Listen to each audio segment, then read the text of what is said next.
బ్రేకింగ్లో చూస్తున్నాం. తెలంగాణ వ్యాప్తంగా మద్యం దుకాణాల ఏర్పాటు కోసం అబ్కారీ శాఖ దరఖాస్తులు స్వీకరించింది. రాష్ట్ర వ్యాప్తంగా 2620 మద్యం దుకాణాలకు 95,137 దరఖాస్తులు వచ్చాయి. ఈ నేపథ్యంలో వచ్చిన దరఖాస్తులకు నేడు లక్కీ డ్రా నిర్వహిస్తారు. మద్యం దుకాణాల ఎంపిక కోసం చేపట్టిన దరఖాస్తుల లక్కీ డ్రా నిర్వహణకు అబ్కారీ శాఖ అధికారులు అన్ని రకాల ఏర్పాట్లు పూర్తి చేశారు. ఉదయం 11 గంటలకు ఆయా జిల్లాల కలెక్టర్ల సమక్షంలో లక్కీ డ్రా నిర్వహిస్తారు. ఈ లక్కీ డ్రాలో మద్యం దుకాణాలు ఎవరికి దక్కుతాయో తేలనుంది.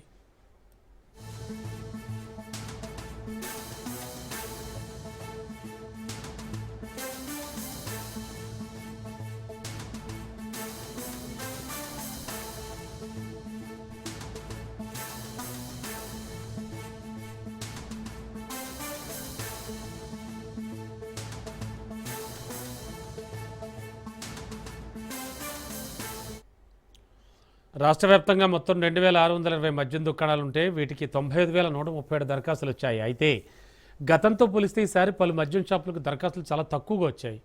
మొత్తం దరఖాస్తులు 300లకు పైగా నగర పరిసరాల్లోనే నమోదయ్యాయి. హైదరాబాద్, సికింద్రాబాద్, మేడ్చల్, మల్కాజ్గిరి, సరూర్ నగర్, శంషాబాద్, ఎక్సైజ్ జిల్లాల్లోని 615 దుకాణాలకు గాను 33,835 దరఖాస్తులు వచ్చాయి.